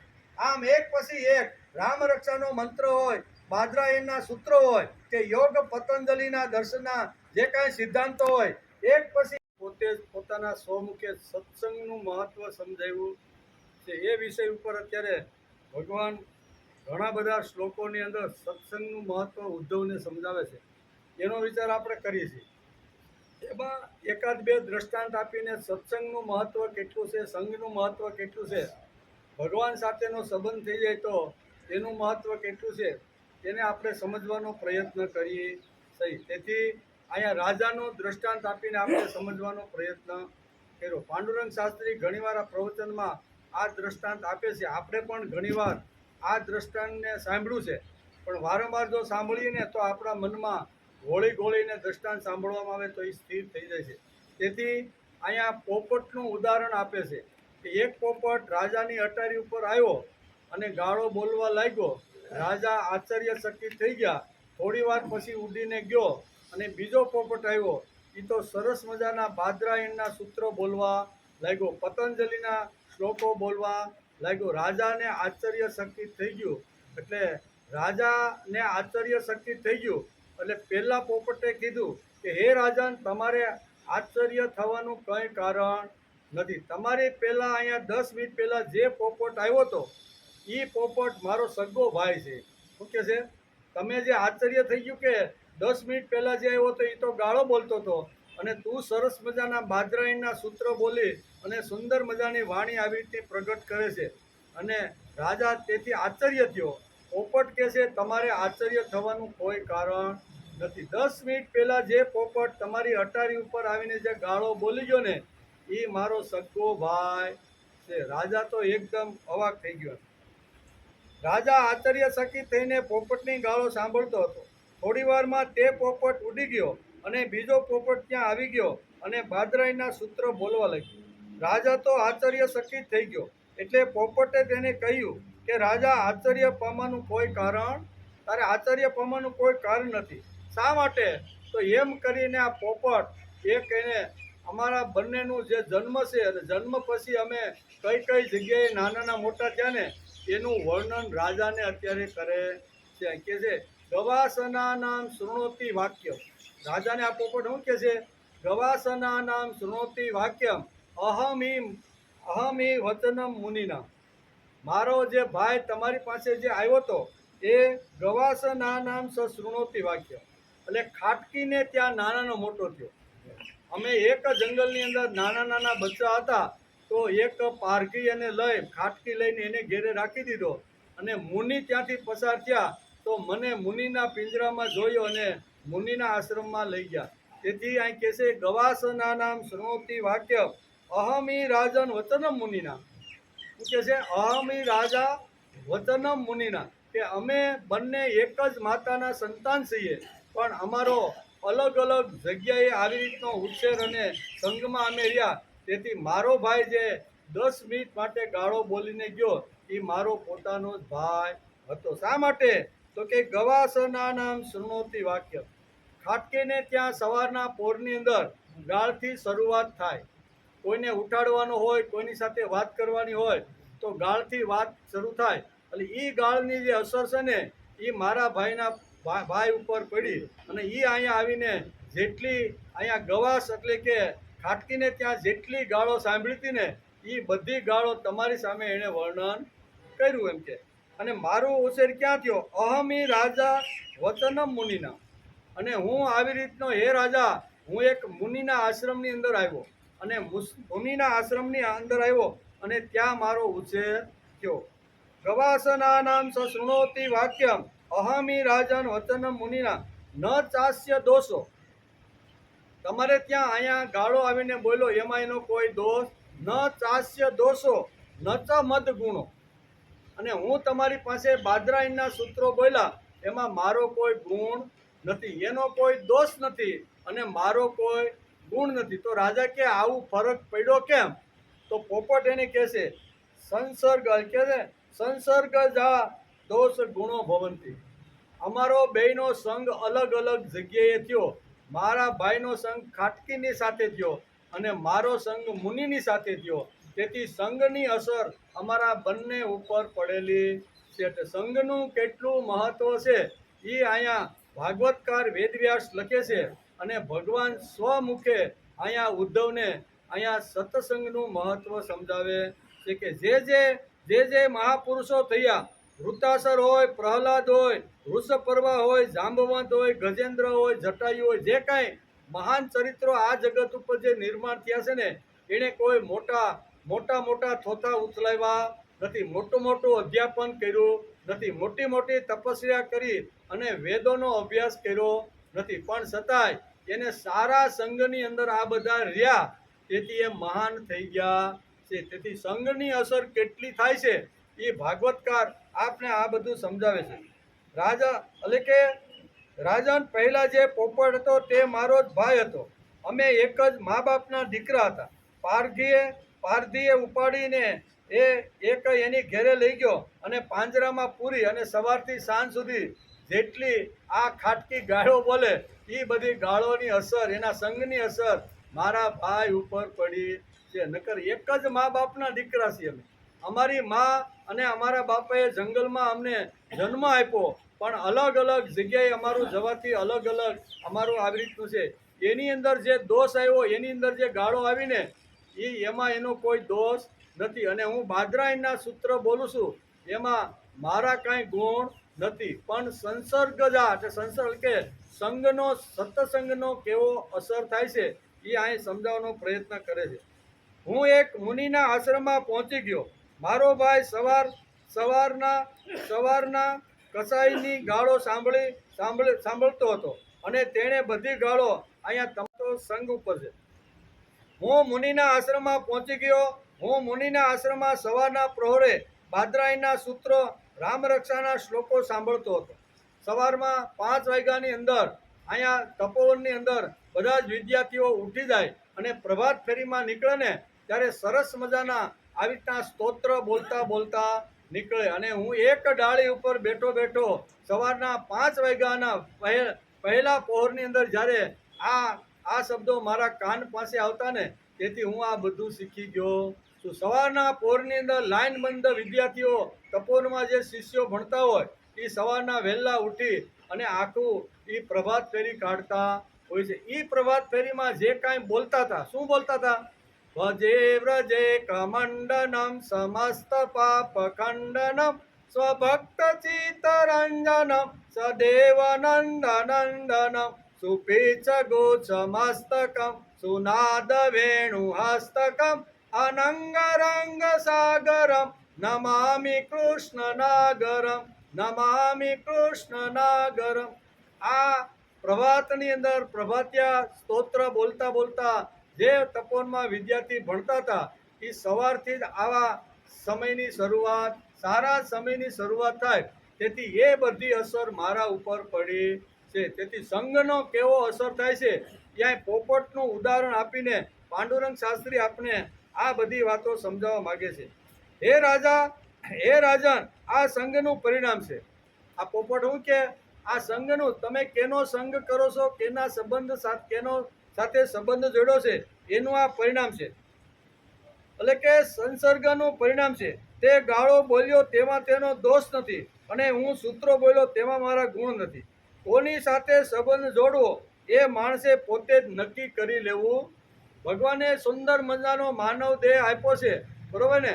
માનવ દેહ આપ્યા પછી મારે સંગ કોની સાથે જોડવો એ માણસે પોતે જ નક્કી કરી લેવું જોઈએ. શા માટે? તો કે ભગવાન પણ કહે છે કે મેં છેલ્લે જ્યારે માનવનું ઘડતર કર્યું, આખી સૃષ્ટિનું સર્જન કર્યું, પશુ પક્ષી વૃક્ષો વનસ્પતિ ઘણી બધી યોનિની અંદર ઘણું બધું સર્જન કર્યું. અને છેલ્લે મને એમ થયું કે એક એવી રીતનું સર્જન કરું કે જે સર્જન મારી પાસે આવી શકે, એમ કરીને મેં માણસનું સર્જન કર્યું. અને માનવનું સર્જન કર્યા પછી ભગવાન કહે છે કે મેં એને મન અને બુદ્ધિ સ્વતંત્ર આપી દીધા છે. એને ક્યાં જવું એને નક્કી કરવાનું છે. હથિયાર હાથમાં આવે, માનો કે સરી આપણા હાથની અંદર આવી, આપણે કોઈ માર્કેટમાં જઈને જરૂર હતી એટલે સરી ખરીદીને આપણે ઘરે આવ્યા, અને એ તો આપણું હથિયાર છે. સરી શું છે? આપણા નાના મોટા રસોડાની અંદર કામ કરવા માટેનું એ હથિયાર છે. અને એ હથિયાર એમ કહેતું નથી કે ભાઈ હું જ્યારે કારખાનામાંથી નીકળીને તું અત્યારે બીજાના ગળા કાપવા માટે કરે છે એ તારે કરવાનું નથી. સરી બોલે? સરી બોલતી નથી. એ તો એક સાધન છે. એ સાધનને માણસ જ્યાં જેવી રીતનું વાપરે ત્યાં વપરાય છે. એને કોઈને ગળું કાપવું હોય તો પણ સરીથી ગળું કાપી નાખે છે. સરી બોલતી નથી. કે નાના હું કારખાનામાંથી જ્યારે જન્મીને ત્યારે મેં નક્કી કર્યું હતું કે શાકભાજી સિવાય બીજું હું કાંઈ સમારીશ નહીં. સરી એવું કે સરી તો એક હથિયાર છે. એ હથિયારને જ્યાં જેવી રીતનું માણસ વાપરે તે હથિયાર ત્યાં વપરાઈ જાય. એટલે માણસને ભગવાને મન અને બુદ્ધિ હથિયાર તરીકે આપ્યા છે. એ હથિયાર આપણે ક્યાં વાપરવું એ આપણા ઉપર આધાર છે. મારે મારા મનને, મારી બુદ્ધિને, મારી ઇન્દ્રિયોને કઈ જગ્યાએ લઈ જવી એ મારું મન અને બુદ્ધિ નક્કી કરે છે. તેથી અહીં કહે છે કે કોની સાથે સંબંધ જોડો તે માણસે પોતે જ નક્કી કરવું જોઈએ. એનું કારણ સંઘનું જીવન ઉપર બહુ મોટું પરિણામ જીવન ઉપર થાય છે. જૂના કાળમાં લગ્ન કરતી વખતે વર કન્યાને અગ્નિ સમક્ષ પ્રતિજ્ઞા લેવી પડતી હતી કે તમે આજીવન સાથે અમે આજીવન સાથે રહીશું. આ પ્રતિજ્ઞા અગ્નિની સાથે, અગ્નિ એટલે તેજસ્વી, અગ્નિનું રૂપ કેવું છે? એ તેજ છે, એકદમ તેજસ્વી છે. અમારું જીવન તેજસ્વી બને એ અગ્નિની સાક્ષીએ અહીંયા વર અને કન્યા આવી રીતના સોગંદ અથવા પ્રતિજ્ઞા લેતા હતા. મિત્ર સંબંધ બાંધવાનો હોય તો પણ આવી તેજસ્વી અગ્નિની જરૂર પડતી હતી. તેથી રામાયણની અંદર આપણે ઘણીવાર વાંચીને, આપણે જ્યારે રામાયણનો અભ્યાસ કરતા હતા ત્યારે ઘણા બધા એવા પ્રસંગો આવતા હતા કે ઋષ્યમુખની તળેટીની અંદર બે રાજકુમારો અહીંયા સુગ્રીવે જોયા એટલે એ તો ગભરાઈ ગયો કે વાલીએ કદાચ આવા નવા રૂપ ધારણ કરીને અને અમને મારવા માટે તો આવા રૂપ લીધા નહીં હોય ને. તેથી એના મહાન મંત્રી હતા હનુમાનજી. એ મંત્રીને સુગ્રીવ બોલાવે છે કે હે મહામંત્રી, તમે આ તળેટીમાં અત્યારે હું જોઉં છું કે બે યુવાનો હાથની અંદર ધનુષ્માન લઈને આમ તેમ આટા મારે છે, તો વાલીએ તો આપણે મારવા માટે તો આવી રીતનું કાંઈ કાવતરું તો કર્યું નહીં હોય ને. તમે જરીક તપાસ તો કરો કે આ બંને યુવાનો કોણ છે અને શા માટે આ ઋષ્યમુખની તળેટીમાં આમ તેમ આટા ફેરા મારે છે. હનુમાનજી ગયા, બ્રાહ્મણનું રૂપ ધારણ કર્યું. કેવું? અષ્ટ સિદ્ધિ નવ નિધિ કે દાતા. અહીંયા તુલસીદાસ પણ લખે છે કે હનુમાનજીની અંદર આટલી બધી તાકાત હતી. 8 પ્રકારની જે શક્તિઓ છે ને, 8 પ્રકારની શક્તિ એને આવી રીતની ધારણ કરેલી હતી. એને વરદાન હતું કે નાનું બનવું, મોટું બનવું, ગમે તેવી રીતનું રૂપ ધારણ કરવું હોય ને તો અષ્ટ સિદ્ધિ, એને 8 પ્રકારની સિદ્ધિ હનુમાનજીએ પ્રાપ્ત કરેલી હતી. એની અંદર એક સિદ્ધિ આ હતી કે પોતાનું રૂપ ગમે ત્યારે બદલી શકતા હતા. તેથી રૂપ બદલી બ્રાહ્મણનું રૂપ ધારણ કરી તળેટીમાં જાય છે, રામ સાથે ચર્ચા થાય છે. ઘણી બધી વાતો આપણે વાલ્મીકી રામાયણનો અભ્યાસ કરતા હતા. ત્યાર પછી એણે પરીક્ષા રામની કરી લીધી કે આ કોઈ વાલીના દૂતો કે વાલીના માણસો નથી, આ તો પોતાની પત્ની કોઈ ઉપાડી ગયું છે ને, એટલે બે ભાઈઓ શોધતા શોધતા આવ્યા છે અને આ દશરથ રાજાના પુત્ર બધું જાણી લીધું. પછી બંનેને ખંભા ઉપર બેસાડી અને ઋષ્યમુખ પર્વત ઉપર અહીંયા સુગ્રીવનો જે દરબાર હોય છે એ દરબારની અંદર લાવે છે. વાતચીત થાય છે, બંને સાથે બેસે છે. બંને દુઃખી છે. એકની પત્ની કોઈ ઉપાડી ગયો છે તેથી રામ દુઃખી છે અને પોતાનું રાજ્ય મોટા ભાઈએ હાથમાંથી છીનવી લીધું છે તેથી સુગ્રીવ પણ દુઃખી છે. આ બે દુખ્યા ભેગા થયા. કેવા? રામ પણ દુઃખી અને સુગ્રીવ પણ દુઃખી. અને એટલો સુગ્રીવને એને વાલીએ માર્યો છે ને, હાડકા ખોખરા કરી નાખ્યા છે. એટલે આ બધી વાતો બંને સાથે મળીને કહે છે કે આપણે જો અરસપરસ સંબંધ બાંધીએ, આપણે જો એકાબીજા સાથે જોડાઈ જઈએ અને જો સંબંધ બાંધીએ તો આપણા બેના કામ થઈ જાય. તો એમ કરી અને સંબંધ બાંધવાના સોગંદ લે છે. હનુમાનજી કે થોભો થોડીક ઉતાવળ કરવાની જરૂર નથી. તો કે શું કરવાનું છે? હનુમાનજી લાવ્યા, અગ્નિ લાવ્યા, લાકડું લાવ્યા, અગ્નિ પેટાવી અને પછી કહે છે કે હવે જો તમે મિત્રતાનો સંબંધ જો બાંધવાનો હોય ને તો એકાબીજા તમે અગ્નિની સાક્ષીએ પ્રતિજ્ઞા લ્યો. અગ્નિને સાક્ષીએ જો રાખશો ને તો તમારી જે પ્રતિજ્ઞા છે એ કાયમ માટે હકમાન રહેશે. નકર એકાબીજાનું કામ થઈ ગયું, એકનું કામ થયું ને બીજાનું બાકી રહે ને તો પછી કે આપણે ભાઈ તારી હારે રમતા નથી. વાલી ને માર્યા પછી સુગ્રીવ એમ કે હવે તો આપણે ગાદી ઉપર બેસી ગયા, હવે આપણે કઈ સીતાની શોધખોળ કરે કે ન કરે આપણે શું જરૂર છે? બરોબર. એટલે હનુમાનજી વાવ બુદ્ધિમત્તા વરિષ્ઠ હતા. કેવા? મનોજવમ મારુત તુલ્ય વેગમ જીતેન્દ્રિય બુદ્ધિમત્તા વરિષ્ઠમ વાટાત્મજમ વાનર યુદ્ધ મુખ્યમ રામ. આ કહેવાનો અર્થ કે આટલા બુદ્ધિમાન હનુમાનજી અગ્નિને લાવે છે, સાથે પ્રતિજ્ઞા. સંબંધ બાંધવો હોય, સંઘ જો કરવાનો હોય તો કોઈ પણ સંઘ કરતી વખતે અગ્નિને જૂના કાળમાં સાક્ષીએ રાખતા હતા. તેથી અહીંયા કહે છે કે સંઘ કોનો કરવો, કોની સાથે સંઘ કરવો, સંઘ કર્યા પછી એના વિચારો મારી અંદર કેવી રીતના આવે છે એ બધું જોવાનું છે. ભાગવતે એકાદશ સ્કંદના 12મા અધ્યાયમાં સાધુ સંઘનો મહત્વ ગાયો છે. કેવું?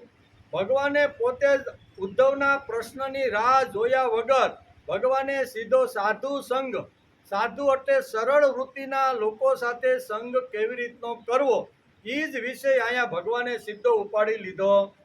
અહીંયા ઉદ્ધવની રાહ જોઈ નથી. પ્રથમ શ્લોકથી જ અહીંયા સંઘનું મહત્વ, સત્સંગનું મહત્વ ભગવાન અહીંયા પોતે જ ઉદ્ધવને કહેવા લાગ્યા છે. તેથી ભાગવતે એકાદશા સ્કંદના 12મા અધ્યાયમાં સાધુ સંઘનો મહિમા ગાયો છે. સત્સંગથી માણસના જીવનમાં યોગ્ય વળાંક મળે છે અને જીવન બદલાઈ જાય. યોગ્ય વળાંક મળે. કેવો? કોઈ સારા માણસનો જો સંગ થઈ જાય ને તો યોગ્ય વળાંક મળી જાય છે. આપણે આગળના 2 ચરિત્રો જોયા, નારદનું અને જેસલનું. નારદને ખરાબ કોળી લોકો સાથે આવી રીતનો સંગ થઈ ગયો એટલે કોળીના નામથી પ્રખ્યાત થઈ ગયો. કેવો? તો કે વાલિયો કોળી હતો. સુમિત નામના જે બ્રાહ્મણ હતા એ પવિત્ર બ્રાહ્મણનો આવી રીતનો દીકરો હતો, પણ સંગ કોની સાથે થયો? તો કે લૂંટારાઓની સાથે, કોળીઓની સાથે એનો સંગ થયો. વાલ્મીકી કોળી હતા એમ વાલ્મીકી રામાયણમાં આપને ક્યાંય જોવા મળતું નથી, પણ કોઈએ આવી રીતનું કહી દીધું કે વાલિયો કેવો હતો?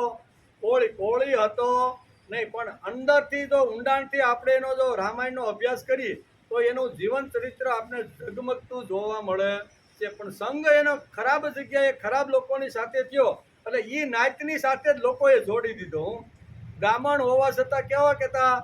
વાલિયો કોળી છે ભાઈ, એ તો કોળી છે, લૂંટારો છે, આમ છે, તેમ છે. ઉલટું એ એક સુમિત નામના બ્રાહ્મણના દીકરા હતા. અતિશય પવિત્ર બ્રાહ્મણ કુળમાં અહીંયા વાલિયાનો જન્મ થયેલો હતો. અતિશય પવિત્ર જે કુટુંબ હતું ને એની અંદર એનો જન્મ થયો હતો. કોળી ભીલ લૂંટારાની સાથે એની સંગતિ થઈ, તેને સંગતિ લાગેલી દેખાય છે.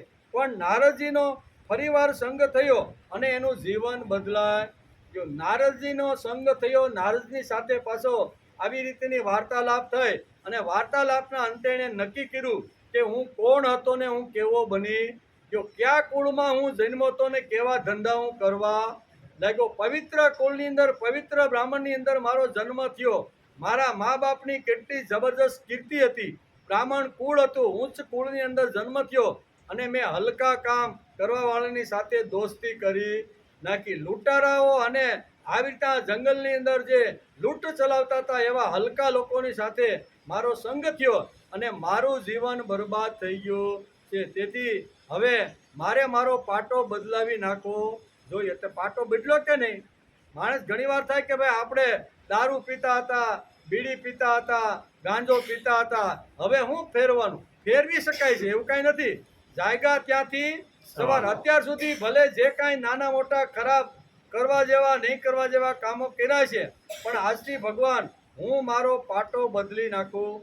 વાલિયાની જેમ માણસે નિશ્ચિત આવી રીતનું થઈ જવું જોઈએ કે ખરાબ સંગની રહેવાથી મારું જીવન અધપતનના માર્ગે ગયું છે.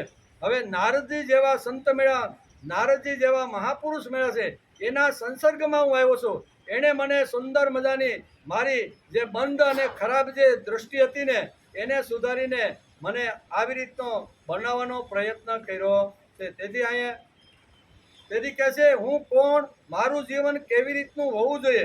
મારું જીવન એટલે બ્રાહ્મણનું જીવન અને હું લૂંટારાઓ સાથે એના સંગમાં ભળી ગયો.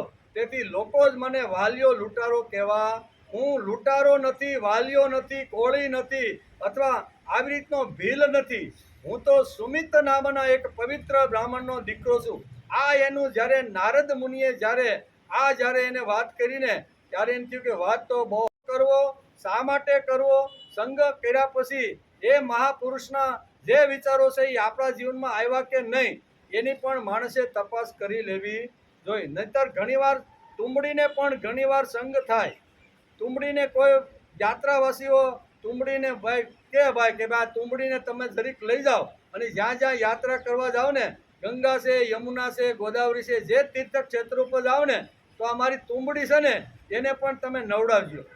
મારે તો ટાઈમ નથી, હું તો કામમાં એટલો બધો વ્યસ્ત થઈ ગયેલો છું, તેથી મારી તુંબડી લેતા જાઓ. આ યાત્રીઓને શું કહે છે કે મારી તુંબડી લઈ જાઓ. એ તુંબડી લઈ અને બધી જગ્યાએ જે ગોકુળ, મથુરા, વૃંદાવન, યમુનામાં નાહ્યા, ગંગામાં નાહ્યા, સરસ્વતીમાં ડૂબાડ્યું બધું અને 2 મહિના પછી પાછા યાત્રિકો અહીંયા આવ્યા અને કે મારી તુંબડી, તો કે એને અમે બધી જગ્યાએ નવડાવી છે. અને નવડાવીને જોયું તો એ તો તુંબડી તો એવી ને એવી હતી, કારણ કે ઉપરથી જે અંદર જવું જોઈએ ને એ બધું બંધ હતું. એટલે શું છે બંધ કવરની અંદર ગમે એટલા સત્સંગમાં ધુબાકા મારી, ગમે એટલો અભ્યાસ કરી, ગમે એટલું અધ્યયન કરી, ગમે એટલો સંગ કરીએ, પણ જો આપણું મગજ ખુલ્લું ન હોય અને બંધ જ હોય ને, તો ખાલી શરીર આપણું અહીં સોફા ઉપર બેઠું છે, બાકી તો આપણે બરોબરનું બૂચ મારીને બેઠા છીએ કે એકાદો વિચાર પણ મગજમાં જાવો જોઈએ. તુંબડીની જેમ નહીં, ખુલ્લા કાન રાખીને સાંભળે વાલિયાની જેમ, તો વાલિયામાંથી વાલ્મીકી ઋષિ થઈ શકાય છે અને હજારો વર્ષો સુધી ભગવાન પોતે જ એની કીર્તિ ગાય. પૂજંતમ રામ રામેતિ મધુરમ મધુરાક્ષરમ આરુય કવિતા શાખા વંદે વાલ્મીકી કોકિલમ. વાલિયા લૂંટારામાંથી વાલ્મીકી ઋષિ પહોંચવાનું હોય તો સંગ માણસે બદલાવી નાખવો જોઈએ. સજ્જન માણસોની સાથે માણસે દોસ્તી કરી લેવી જોઈએ. એમાંય ભાગવતકાર કહે છે, હું કોણ હતો, કેવી રીતનો હતો, મારું જીવન કેવી રીતનું હોવું જોઈએ. મારું જીવન એટલે બ્રાહ્મણનું જીવન, અને હું લૂંટારાઓ સાથે ભળી ગયો અને ખરાબ સંગથી હું પણ કોળી તરીકે ઓળખાવા. આ સ્મૃતિ અત્યારે નારદજીએ એને કરાવી દીધી, અને નારદજીનો ખૂબ જ મોટો આવા મહાપુરુષોની સાથે આપણો સંગ હોવો જોઈએ. પછી વાલ્મીકે વેદાધ્યાન કરનાર બ્રાહ્મણ લોકોમાં બેસીને વેદાભ્યાસ કરવા લાગ્યા. પછી અહીં આખું જીવન પરિવર્તન થાય છે કે અત્યાર સુધી તો લૂંટફાટ કરી છે, વેદોનું અધ્યયન મેં કર્યું નથી, શાસ્ત્રો મેં વાંચ્યા નથી, તો હવે મારે શું કરવાનું? તો જંગલમાં જઈ સુંદર મજાની એક ઝૂંપડી બનાવે છે, અને ઝૂંપડીમાં બેસી અને સંતો મહાપુરુષો ઋષિઓના સાનિધ્યમાં બેસી અને વેદોનો અધ્યયન એની પાસેથી બરોબરનું શીખી લે છે. સંપૂર્ણ જે શાસ્ત્રનું જે જ્ઞાન છે ને, એ જ્ઞાન અહીંયા વાલ્મીકીએ મેળવ્યું છે. પરબારોકાય નારદજીએ માથે હાથ મૂક્યો અને વાલિયામાંથી વાલ્મીકી ઋષિ થઈ ગયા, એવું આપણું શાસ્ત્ર ના પાડે છે. કે એક માર્ગ બતાવ્યો છે, એક રસ્તો બતાવ્યો છે કે આ જગ્યા એટલે કે કામની જગ્યાએ તું રામને જો પકડીશ ને તો તારું જીવન ધન્ય બની. તે અત્યાર સુધી કામને પકડ્યો, મોહને પકડ્યો, વાસનાને પકડ્યો, આવી રીતનો પકડી અને તું ઘણું તૃષ્ણાની અંદર ફસાઈ ગયો છો. આવું પકડીને જે બેઠો છો એ છોડી દે અને હવે રામને પકડ, રામનું નામ લે, રામનું સ્મરણ કર અને રામના માટે જીવન જીવવાનો પ્રયત્ન કરીશ ને તો તારું જીવન બદલાય જશે. વાત વાલિયાએ બરોબર સાંભળી લીધી અને એ પ્રમાણે ઋષિઓના તપોવનમાં પહોંચી ગયો. નાની એવી ઝૂંપડી બનાવી, થોડી સાધના ત્યાં કરે છે અને બાકીનો સમય ઋષિઓના તપોવનમાં જઈને ત્યાં વેદોનું અધ્યયન કરે છે. સંપૂર્ણ વેદોનું અધ્યયન કર્યું છે. અને છેલ્લે જ્યારે વાલ્મીકીને નારદ મળવા માટે જાય છે, છેલ્લે અને મળવા માટે જાય છે ત્યારે અહીંયા પહેલો જ વાલ્મીકી રામાયણની અંદર બાલકાંડનો પ્રથમ શ્લોક વાંચીને આપણે તો એની અંદર આપણે ખબર પડશે કે વાલ્મીકીએ નારદજીને કંઈક પ્રશ્ન પૂછેલો છે. પ્રશ્ન શું પૂછ્યો છે? તપ સ્વાધ્યાય નિરંતર. અહીંથી વાલ્મીકી રામાયણની શરૂઆત થાય છે. પહેલા શ્લોકની અંદર તપ સ્વાધ્યાય નિરંતર, ઘેરે જઈને હોય તો ખોલજો, એમાં પહેલા બાલકાંડનો પહેલો જ આ શ્લોક છે કે તપ અને સ્વાધ્યાયની અંદર નિરંતર રહેલા વાલ્મીકીની ઝૂંપડીએ જ્યારે નારદજી આવ્યા અને તપસ્યા યુક્ત નારદજી જેવા મહાન સંત આવ્યા એટલે બે હાથ જોડીને આસન આપીને, બેસવાની જગ્યા આપીને બે હાથ જોડીને વાલ્મીકી સ્વાગત કરતા કહે છે કે હે મુનિ, આ જગતની અંદર સાંપ્રત કાળની અંદર અત્યારે જે કાળ ચાલી રહ્યો છે એ કાળની અંદર આજે કોઈ એવો મહાપુરુષ છે કે જેની અંદર 16 પ્રકારના ગુણ એક જ માણસની અંદર આવી રીતના હોય અને એ આવી રીતનો જીવન જીવતો હોય. આવા 3 શ્લોકની અંદર અહીંયા વાલ્મીકીએ નારદને પ્રશ્ન પૂછ્યો છે. ઘેરે વાલ્મીકી રામાયણ હોય તો વાંચી લેજો, એમાં બહુ સ્પષ્ટ કર્યું છે. મુનિને બે હાથ જોડીને કહે છે કે સાંપ્રત કાળની અંદર કોઈ કૃતજ્ઞ હોય, કોઈ આવી રીતનો તેજસ્વી હોય, કોઈ દાનવીર હોય, કોઈ પોતાના આવી રીતના જ્યારે યુદ્ધ કરવાનો જ્યારે સમય આવે ત્યારે અસુરોનો જે સંહાર કરતો હોય, આવી વ્યક્તિ, આવો યુવાન, આવો રાજા આ સાંપ્રત કાળમાં, આજના કાળમાં કોઈ જીવી રહ્યો છે કે કેમ? આવા પ્રશ્ન 3 આવી રીતનું પૂછે છે. અને એ વખતે 16 પ્રકારના ગુણો કેની અંદર છે એ નારદ અત્યારે વાલ્મીકીને સમજાવે છે કે તમે જે પ્રશ્ન પૂછ્યો છે ને એ અયોધ્યા નગરીની અંદર ઝગમગારા કરતો દશરથ નંદન રામ એક એવો જે બીજાના દુઃખની અંદર દુઃખી થઈને રડવા વાળો છે. એ પોતે તપસ્યા કરીને પોતે તસ્યમ પૃથ્વીમ સર્વમ વિતસ્ય પૂર્ણસ્યાત આવી રીતની જેની વૃત્તિ છે એ તમે જે મને કીધું ને એ 16 ગુણ હું અત્યારે રામની અંદર જોઈ રહ્યો છું. કહેવાનો અર્થ કે આવી રીતનું જીવન પરિવર્તન થાય છે. તો વાલિયામાંથી વાલ્મીકી ઋષિ થયા પછી એના જીવનમાં કેવો બદલ આવે છે એ અહીં બહુ સરસ રીતે રામાયણના બાલકાંડની અંદર સુંદર ચરિત્ર ચિત્રણ કર્યું છે. સંગ કોનો કરવો, કેવી રીતનો કરવો, શા માટે કરવો અને સંગ કર્યા પછી માણસનું પરિવર્તન કેવી રીતનું થાય છે એ ભાગવતકાર બહુ સરસ રીતે સમજાવે છે. વાલ્મીકી એટલે કે પછી વાલ્મીકીએ વેદાધ્યાન કરનાર બ્રાહ્મણ લોકોમાં બેસી વેદાધ્યાન કર્યો અને તપસ્યા કરીને એ મહાન ઋષિ બની ગયા. તેના માટે ઘણા દાખલા આપી શકાય તેમ છે. વાલ્મીકી જન્મના કોળી નહીં પણ સુમિત નામના બ્રાહ્મણના દીકરા હતા. ઘણા બધા દ્રષ્ટાંતો અહીંયા આપી શકાય છે. એ કોળીના નહીં પણ બ્રાહ્મણના દીકરા હતા. પણ સમયના અભાવે ઘણીવાર આપણે ઘણી વાતો બાયપાસ કરવી પડે છે. સાધના એટલે કે સાધનાને માર્ગે ચાલવા માટે આપણે સાધન કયું વાપરીએ છીએ તેના ઉપર ગતિ આપણી નક્કી થાય છે. આપણી ગતિ કોના ઉપર નક્કી થાય છે કે આપણે કયું સાધન લઈને કઈ જગ્યાએ પહોંચવાનું છે એ જો નક્કી કરવાનું હોય તો આપણી પાસે કયું સાધન છે એનાથી આપણે નક્કી થાય છે. માનો કે સમારડી ગામથી આપણે અહીંયા અમરેલી જવાનું હોય ને તો અમરેલી જવાનું હોય તો આપણે ગાડા ઉપર જઈએ છીએ, રિક્ષા સકડા ઉપર જઈએ છીએ કે સારી એવી મોટર ઉપર જઈએ છીએ કે હેલિકોપ્ટર ઉપર જઈએ છીએ.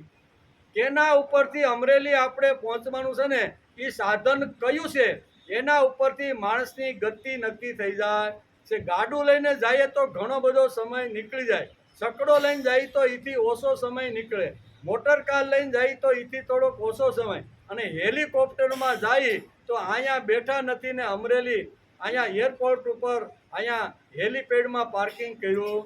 તો કયું સાધન ભક્તિ માર્ગમાં આપણે કયું સાધન વાપરીએ છીએ ભાઈ, એ સાધન ઉપર અહીંયા જીવનો આધાર રહે છે. એટલે વાલ્મીકીએ કયો આધાર લીધો ભાઈ તો કે વાલ્મીકીએ રામનો આધાર લીધો. નારદે એને કીધું કે હવે રામ નામનું નામ રટણ કરતા કરતા તમે એક મહાન આવી રીતના બની જાઓ. એટલે એને સાધન કયું લીધું, રામનું. કામનું નહીં, કામને છોડ્યો અને રામને પકડ્યો. મારે જો મહાન થવાનું હશે તો મારે અહીંયા રામને પકડવો પડશે અને કામને છોડવો પડશે. આ સિદ્ધાંત આપણે ભાગવતકાર વેદવ્યાસ અહીંયા સત્સંગના મહિમામાં સારી રીતે સમજાવે છે. ભક્તિ પરમ પુરુષાર્થ છે એમ માન્યું છે. ભક્તિ યોગ અને સત્સંગ વગર સિદ્ધિ ન મળે. તેથી એકાદશા સ્કંદની અંદર 12મા અધ્યાયમાં ભગવાન ઉદ્ધવને સત્સંગનો સાધુ સંઘનો મહિમા સમજાવે છે કે સંગ કરવાથી માણસો કેવી રીતના મારી પાસે પહોંચી ગયા છે એના લાઈનબંધ નામ ભગવાને અહીંયા ઉદ્ધવને આપ્યા. આ બધા કોઈ સ્વાધ્યાય નહોતા કરતા, કોઈ તપ નહોતા કરતા, કોઈ મોટા મોટા વેદોનું અધ્યયન કરતા નહોતા, પણ એ મને પામી ગયા છે એનું લાંબુ લિસ્ટ અહીંયા ભગવાને અહીંયા ઉદ્ધવને આપ્યું છે. અને એની અંદર પ્રથમ જ નામ અહીંયા પ્રહલાદનું લીધું છે. પ્રહલાદ છે, વૃતાસર છે, વૃષપર્વા છે, બલિ છે, બાણાસુર છે, સબરી છે, ગોપીઓ છે, અને આવી બધી જે મારા સુધી જે પહોંચી ગયા છે એનું કારણ શું છે કે આ બધાએ મારી અંદર જ મન પોરીને મારો સંગ કર્યો છે. ભગવાનનો સંગ જો માણસ કરે ને તો પછી બહુ અધ્યયન કરવાની જરૂર પડે નહીં. પણ એ ભગવાનની સાથે સંબંધ બાંધતો કેટલો મુશ્કેલ છે ને એ તો આપણે જ્યારે બેસી સાધના કરવા ધ્યાન ત્યારે આપને ખબર પડે છે. તેથી કહે છે કે ભગવાન ઉપરના દુર્દમ્ય વિશ્વાસથી વાસનાથી છૂટી શકશે. તેના માટે સત્સંગ મુખ્ય સાધન છે એમ ભાગવત કહે છે. સાધન કયું લીધું એના ઉપર આધાર છે. અહીંયા સત્સંગનું સાધન લઈ અને બધા જે મહાપુરુષો છે એ મારી પાસે કેવી રીતના આવી ગયા છે એનું સુંદર વર્ણન એકાદશા સ્કંદના 12મા અધ્યાયમાં અહીંયા ભાગવતકાર વેદવ્યાસે લખ્યું છે અને ભગવાન અહીંયા સ્વમુખે ઉદ્ધવને સત્સંગનું મહત્વ સમજાવે છે. 12મા અધ્યાયમાં વેદવ્યાસ લખે છે કે વિત્ત વિદ્યા અને યશ તમને મળશે તો માણસ બેફામ બની જશે. કેવો? એક સાથે એક જ માણસની અંદર વિદ્યા આવે, પછી ધન આવે અને પછી યશ અને કીર્તિ આવે તો પછી હું પૂછવાનું? એક જ માણસની અંદર જો આ બધું ભેગું થાય તો માણસ ઘણીવાર બેફામ બની જાય છે. તેથી વચ્ચે જ માણસને સત્સંગ મૂકી દીધો. માણસ બેફામ ન બને અને મળેલી વિત્ત, મળેલું વિદ્યા, મળેલું જે કાંઈ શક્તિઓ છે, જબરજસ્ત 3 શક્તિઓ છે, એ શક્તિ એક જ વ્યક્તિની અંદર જો આવે તો એ બેફામ થઈ જાય છે. પણ એને જો બેફામ ન બનાવવા દેવો હોય તો વચ્ચે સત્સંગના 2 ટીપા જો નાખી દે ને તો ગમે તેટલી વિદ્યા આવે, ગમે તેટલું ધન આવે કે ગમે તેટલી શક્તિ આવે તો એ ત્રણને કંટ્રોલ કરવાનું કામ સત્સંગ કરે છે. સત એટલે પ્રભુ અને સંગ એટલે ભગવાન સાથે જોડાઈ જવું. આ શબ્દ આપણા મગજમાં ખાસ હોવો. સત એટલે પ્રભુ અને સંગ એટલે એની સાથે જોડાઈ જવું. ભગવાનની સાથે જોડાઈ ગયેલો જીવ હોય તેને ગમે તેટલું વિત્ત મળે, ગમે તેટલી શક્તિ નથી. આવતીકાલે આપણે આવશું ને ત્યારે અહીંયા ઉદ્ધવ એક બીજો પ્રશ્ન આખો ઊભો કર્યો છે, બરાબર ને? એ પ્રશ્નનો સુંદર મજાનો જવાબ પણ ભગવાન આપવાના છે. પણ આવતીકાલે આપણે ક્યાં ઉતાવળ છે? દામ બાપુ ઉતાવળ છે નથી ને? આપણે ઉતાવળ નથી. આવતીકાલે આવશું ત્યારે આનો વિચાર કરશું. ટાઈમ પણ